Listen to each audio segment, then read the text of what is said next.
जय हिंद दोस्तों, आप थे गुलशन गुप्ता एजुकेशनल में। आज आप लोग को दोस्तों बिहार पुलिस, बिहार दरोगा और बिहार एसएससी और बीपीएससी जितना बिहार में एग्जाम हुआ दोस्तों, टोटल हम प्रीवियस ईयर क्वेश्चन लाए हैं दोस्तों, चैप्टर बाय चैप्टर लाए, जिसमें आज हम दोस्तों आप लोग को हिस्ट्री का क्लास 1 प्रीवियस ईयर पेपर देंगे दोस्तों। इस बैच का नाम है दोस्तों जीके जीएस रिवीजन बैच। दोस्तों आप लोग कहीं भी पढ़े होंगे, लेकिन इस बुक को एक बार जरूर लगा लीजिएगा दोस्तों। इसका पीडीएफ चाहते थे टेलीग्राम चैनल गुलशन गुप्ता एजुकेशनल में जुड़ जाएगा दोस्तों। बिहार के हर एग्ज़ाम के लिए भी इम्पोर्टेंट होगा दोस्तों। देखिए क्वेश्चन हम देखते हैं। बिहार के ऑल एग्ज़ाम कवर करेंगे दोस्तों, स्थानीय और इंटर स्तरीय, जैसे भी बिहार एसएससी हो गया, बीपीएससी में दरोगा हो गया, सीबीएसई आरडीओ हो गया, हाई कोर्ट, डिस्ट्रिक्ट कोर्ट, सचिवालय, सिपाही, कांस्टेबल, दरोगा, अदर एग्ज़ाम के लिए भी हेल्पफुल होगा दोस्तों। देखिए बिहार में जितना भी क्वेश्चन पूछा आज, देखिए चैप्टर बाय चैप्टर दिया गया है। टोटल पहला प्राचीन इतिहास में इतना चैप्टर दिया, प्राचीन इतिहास में, इसका बाद मध्यकालीन इतिहास में, इसका बाद आधुनिक, टोटल के टोटल है दोस्तों। उसी प्रकार आप लोग ज़रूर इस वीडियो को, मतलब टोटल दिया है, math, reasoning, GK GS total दिया हुआ दोस्तों, हम कंप्लीट कराएंगे। प्रीवियस ईयर क्वेश्चन भी वो शिफ्ट बाय शिफ्ट कितना में कौन सा बिहार दरोगा है, देखिए, जिसमें हम आज आप लोग को वही हिस्ट्री का पढ़ाएंगे दोस्तों। हिस्ट्री पढ़ाएंगे, हिस्ट्री मतलब समान ज्ञान पढ़ाएंगे। भारतीय इतिहास में ज़्यादा नहीं, डेली हम 50 क्वेश्चन टॉप कराएंगे दोस्तों, जितना भी क्वेश्चन होगा। देखिए पहला क्वेश्चन है पाषाण काल से क्वेश्चन आया है, जो बिहार पुलिस कांस्टेबल में पूछा गया है। बिहार पुलिस कांस्टेबल में पूछा गया।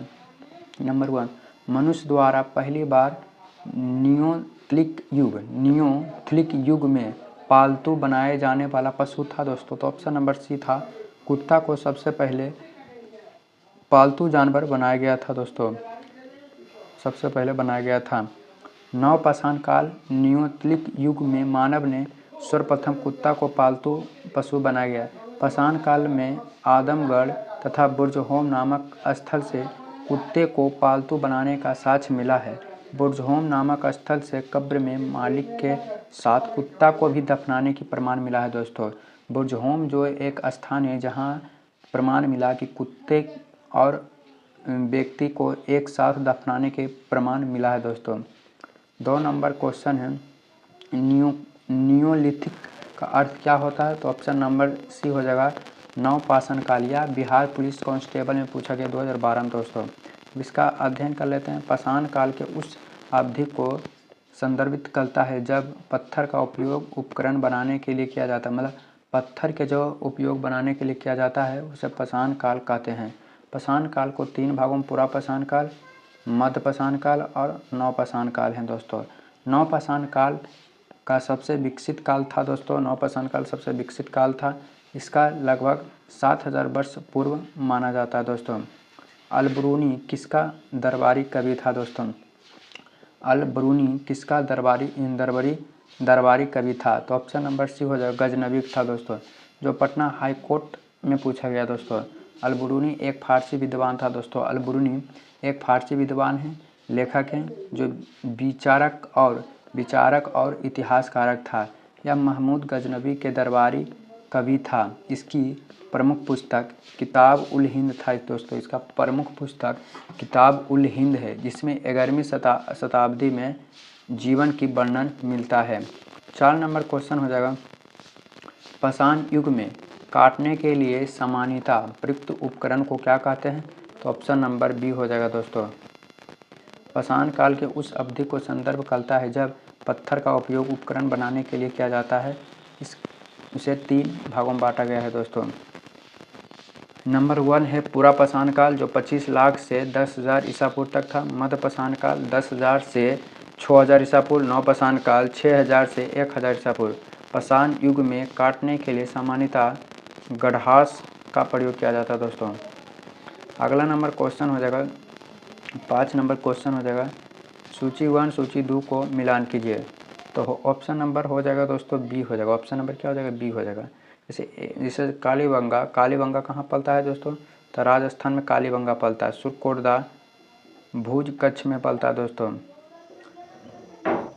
कोटा दीजी कोटादीजी सिंधु में पलता है, बनवाली हरियाणा में दोस्तों। जो बिहार दरोगा में पूछा गया, कालीबंगा कहाँ पलता है, राजस्थान, कालीबंगा राजस्थान। सुरकोटदा भुजा कच्छ में, कोटादीज सिंध में, बनवाली हरियाणा में, बनवाली हरियाणा में। 6 नंबर क्वेश्चन हो जाएगा, 6 नंबर। सैदब सभ्यता का सबसे बड़ा स्नान घर कहाँ से मिला था, सैदब सभ्यता का सबसे बड़ा स्नान घर कहाँ से मिला था, तो ऑप्शन नंबर ए मोहनजोदड़ो में मिला था। मोहनजोदड़ो का खोज लखनदास बनर्जी के द्वारा किया गया था 1922 ईस्वी में किया था दोस्तों, 1922 ईस्वी में किया गया था खोज। सैदब सभ्यता मोहनजोदड़ो से मिला सबसे बड़ा स्नानगार एक प्रमुख स्मारक था। इसकी लंबाई उत्तर से दक्षिण 55 मीटर और चौड़ाई पूरब से पश्चिम 33 मीटर है। इसके मध्य स्नान कुंड है जो 11.88 मीटर लंबा और 7.01 मीटर चौड़ा और 2.43 मीटर गहरा है। इस स्नानघर की फर्श पक्की ईंटों की से बनी थी। इसमें उतरने के लिए दो तरफ सीढ़ी बनी थी, इसके दोनों तरफ सीढ़ी बनी थी दोस्तों। इसका दक्षिण पश्चिम भाग में पानी निकलने के लिए एक नल बनाई गई है। इसका मुख्य उपयोग सार्वजनिक रूप से धर्मानुष्ठान वक्त किया जाता था। तो प्रोफेसर मार्शल ने तत्कालीन विश्व का आश्चर्यजनक निर्माण की संज्ञा दी है। 7 नंबर क्वेश्चन हो जाएगा, सैदब लिपि की लेखन दिशा कौन सी है, सैदब लिपि की लेखन दिशा कौन सी है, तो ऑप्शन नंबर डी हो जाएगा दाहिने से बाएं। भारत का उपलब्ध प्राचीन लिपियों में सैदब लिपि सबसे प्राचीन लिपि माना जाता है। इस लिपि में 600 से अधिक अक्षर हैं, परंतु 64वीं मूल चिन्ह है। यह लिपि मुख्यतः भाव चित्रात्मक, जिसका अर्थ हर अक्षर ध्वनि भाव वस्तु सूचक है। यह लिपि दाईं से बाईं की ओर लिखी जाती है। यह पद्धति ब्रूस्टोफेडन कहा जाता है। इस लिपि में सबसे ज़्यादा मछली के प्राप्त हुए थे। 8 नंबर क्वेश्चन हो जाएगा, हड़प्पा के किस स्थल में जलाशय के प्रमाण मिला है, हड़प्पा के किस स्थल में जलाशय का प्रमाण मिला है, तो 8 नंबर का क्वेश्चन का आंसर हो जाएगा ऑप्शन नंबर बी दोस्तों।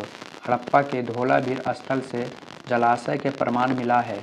धोलावीर गुजरात राज्य के कच्छ जिला में लूनी नदी के किनारे स्थित है। इसका उत्खनन कार्य जेपी जोशी और रविंद्र सिंह बिष्ट द्वारा कराया गया था। 9 नंबर क्वेश्चन हो जाएगा दोस्तों, 9 नंबर। निम्न में से कौन सी वस्तु हड़प्पा स्थल से प्राप्त नहीं हुई है, तो ऑप्शन नंबर सूती वस्त्र जो प्राप्त नहीं हुई है दोस्तों। देखिए, हड़प्पा स्थल से भौतिक जीवन में काम आने वाली अनेक वस्तु थी दोस्तों, बर्तन था, आभूषण था आदि प्राप्त, परंतु सूती वस्त्र सच मोहनजोदड़ो से मिला था। लेकिन सूती वस्त्र कहाँ से मिला, तो मोहनजोदड़ो, ना कि हड़प्पा से। मोहनजोदड़ो की खोज लखनदास बनर्जी 1922 ईस्वी में या सिंधु नदी के किनारे स्थित थे दोस्तों। 10 नंबर क्वेश्चन हो जाएगा, यह भी बिहार पुलिस में पूछा गया। सूती वस्त्र के साक्ष्य प्राप्त हुए थे, सूती वस्त्र का साक्ष्य प्राप्त हुए थे, ऑप्शन नंबर ए मोहनजोदड़ो से प्राप्त हुए थे दोस्तों, मोहनजोदड़ो से। निम्नलिखित में से कौन सा पुरातात्विक स्थल सिंधु घाटी सभ्यता से संबंधित नहीं है, निम्नलिखित में से कौन सी पुरातात्विक स्थल सिंधु घाटी सभ्यता से संबंधित नहीं है, तो ऑप्शन नंबर ए हो जाएगा अहड़ हो जाएगा दोस्तों। क्या हो जाएगा, अहड़ हो जाएगा, अहड़ हो जाएगा दोस्तों, अहड़ हो जाएगा। अहड़ पुरातात्विक स्थल का एक तम्र पुरातात्विक स्थल है जो दक्षिण पूर्व राजस्थान अहड़ा नदी के बाएं तट पर प्राप्त हुआ है। राखीगढ़ी हड़प्पा सभ्यता से संबंधित स्थल है जो गुजरात के कच्छ जिला में स्थित है। कालीबंगा सिंधु घाटी सभ्यता के स्थल है जो राजस्थान के हनुमगढ़ जिले में स्थित है। 12 नंबर क्वेश्चन, हड़प्पा के लोग किस धातु का उपयोग नहीं जानते थे, लोहा का उपयोग नहीं जानते थे दोस्तों, किसका, लोहा का उपयोग नहीं जानते थे।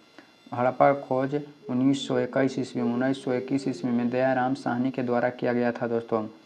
13 नंबर क्वेश्चन हो जाएगा, यह भी बिहार पुलिस में पूछा गया। हड़प्पा के निवासी के साथ व्यापारिक संबंध रखते थे, कैसा, तब मेसोपोटामिया की सभ्यता से रखते थे। हड़प्पा के निवासी मेसोपोटामिया के साथ व्यापारिक संबंध रखते थे। हड़प्पा वासी अपना व्यापार जलमार्ग और स्थल मार्ग दोनों से करते थे। भारत के इतिहास सिंधु घाटी सभ्यता के नाम से शुरू हुआ, जिसे हड़प्पा सभ्यता से भी जाना जाता है। हड़प्पा सभ्यता का स्थल लोथल से गोदीबाड़ा का साक्ष्य मिला है। यह स्थल भगवा नदी के तट पर स्थित है, जिसकी खोज एस.आर. राव ने की थी। मेसोपोटामिया की अभिलेख में वर्णित मेलू शब्द का अभिप्राय सिंधु सभ्यता से है दोस्तों। किससे? सिंधु सभ्यता से। 14 नंबर क्वेश्चन हो जाएगा, सिंधु सभ्यता का प्राचीनतम बंदरगाह कौन सा है? तो ऑप्शन नंबर सी हो जाएगा, लोथल है दोस्तों। कौन सा हो जाएगा? लोथल। 15 नंबर क्वेश्चन, सिंधु सभ्यता निम्नलिखित में से किस स्थल से गोदी या डॉक यार्ड होने का प्रमाण मौजूद है? तो ऑप्शन नंबर बी, लोथल दोस्तों। निम्नलिखित में से कौन सा पुरातात्विक स्थल सिंधु घाटी सभ्यता से संबंधित नहीं है? तो ऑप्शन नंबर सी हो जाएगा दोस्तों, बालाथाल है जो नहीं है दोस्तों।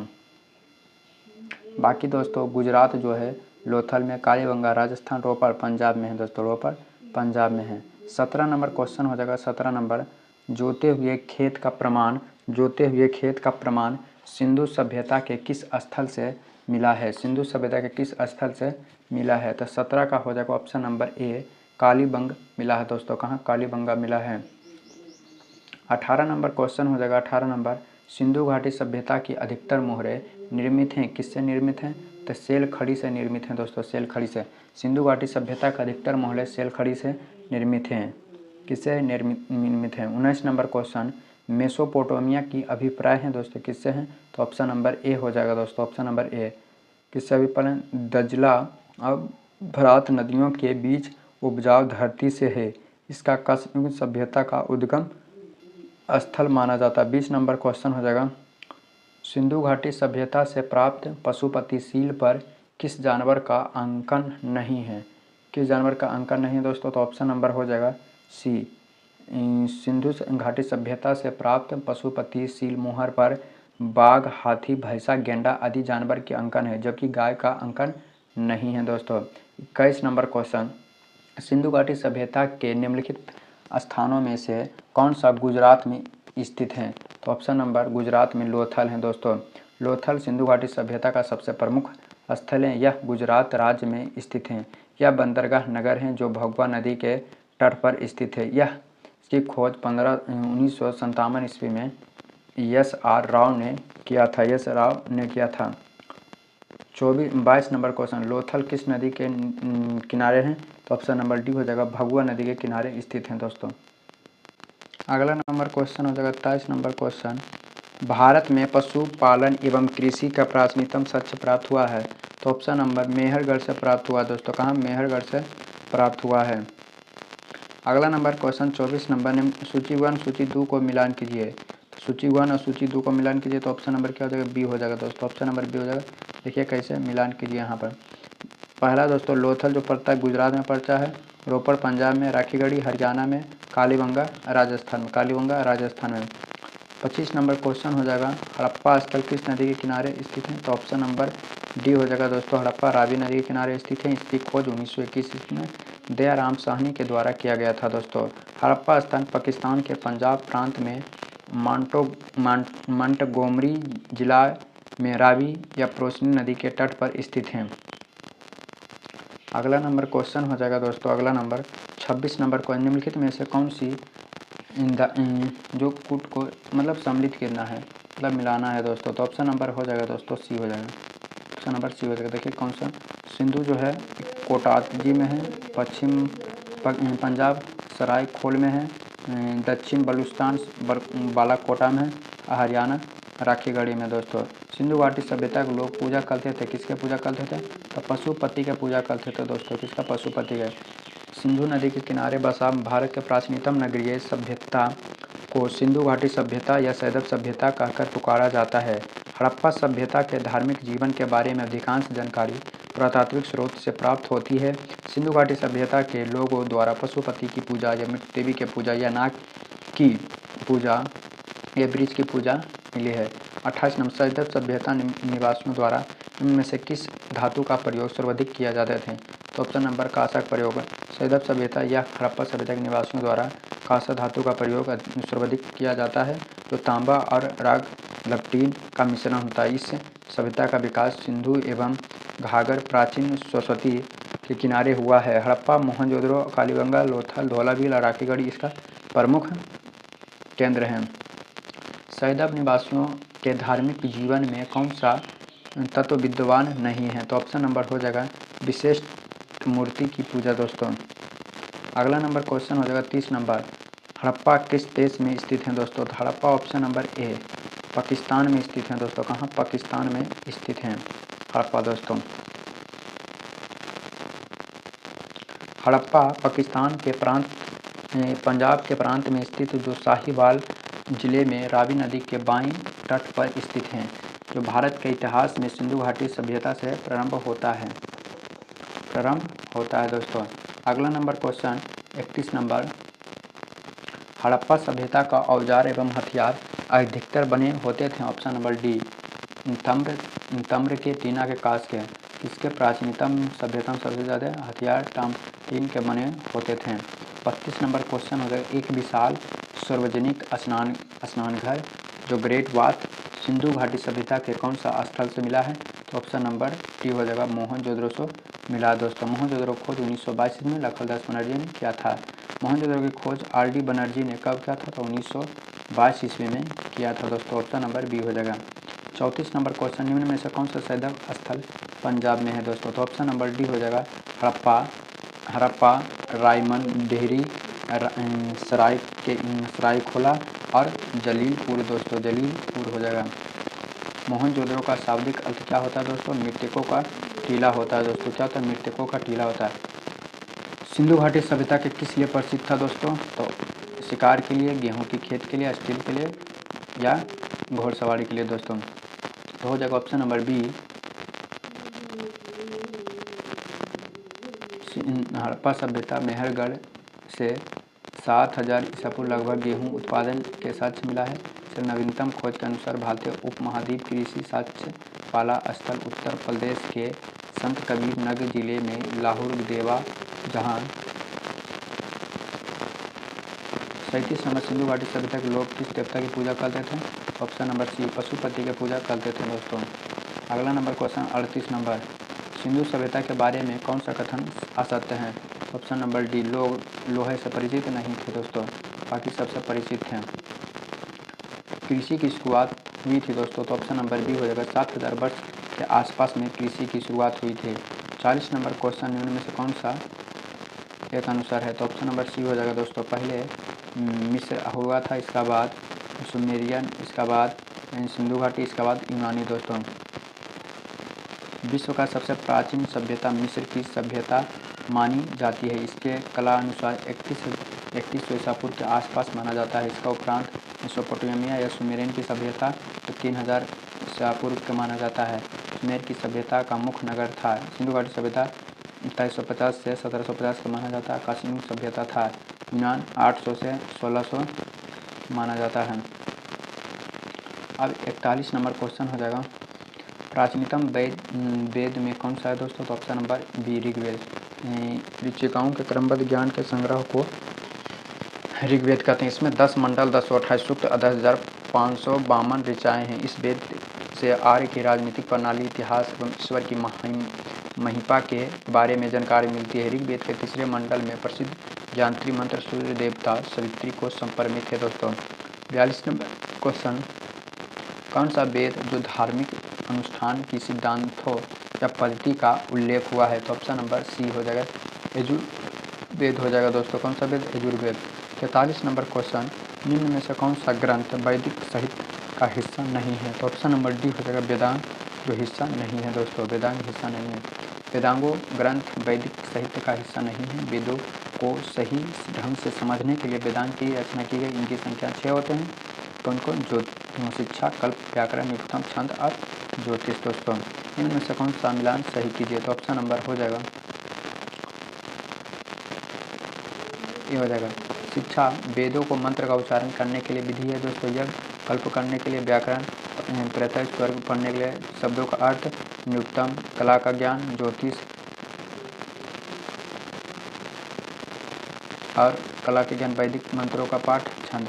45 नंबर क्वेश्चन, गायत्री मंत्र की रचना किसने की थी दोस्तों? तो ऑप्शन नंबर ए विश्वामित्र के द्वारा गायत्री मंत्र की रचना की गई थी। गायत्री मंत्र की रचना विश्वामित्र ने की थी। इसका उल्लेख ऋग्वेद के तीसरे मंडल जो सविता के संप्रमित का 2 से 7 मंडल के प्राचीन मंडल से जाना जाता है। ऋग्वेद के 9वें मंडल सोप देवता को संप्रमित है। 46 नंबर संग्रहित का अर्थ क्या होता है दोस्तों? तो ऑप्शन नंबर हो जाएगा ए हो जाएगा। कोषाध्यक्ष किसी संगठन के खोजने मतलब खजाने की रखवाली करता है और भगदूत संग्रह अधिकारी होता है। उत्तर वैदिक काल में उच्च पदाधिकारी को रत्न कहा जाता था। शतपथ ब्राह्मण में 12 रत्नियों को सूची है। प्राचीन भारत का पालगल क्या है दोस्तों? तो ऑप्शन नंबर संदेश वाहक हैं दोस्तों। क्या है? संदेश वाहक हैं।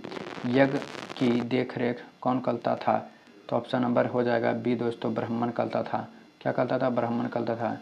निम्न में से कौन सा सम्मिलित है? तो ऑप्शन नंबर डी हो जाएगा दोस्तों, डी हो जाएगा। एक का ब्रह्मचर्य 0 से 25 वर्ष के लिए, गिरहस्थ 25 से 50 के लिए, अबनस्थ 50 से 75 और संन्यास 75 से 100 वर्ष के लिए दोस्तों। इस वीडियो का लास्ट नंबर क्वेश्चन है 50 नंबर। सत्यमेव जयते कहाँ से लिया गया है? तो ऑप्शन नंबर बी हो जाएगा, मुंडकोपनिषद से दोस्तों। सत्यमेव जयते मुंडकोपनिषद से लिया गया। इसका अर्थ होता है सत्य की सदैव जी विजय होती है। स्वतंत्रता के बाद इसे 26 जनवरी 1950 में भारत का राष्ट्रीय आदर्श वाक्य के रूप में अपनाया गया दोस्तों। वीडियो अच्छा लगा तो चैनल को सब्सक्राइब, वीडियो को शेयर कर। आप लोग का दिन शुभ हो दोस्तों।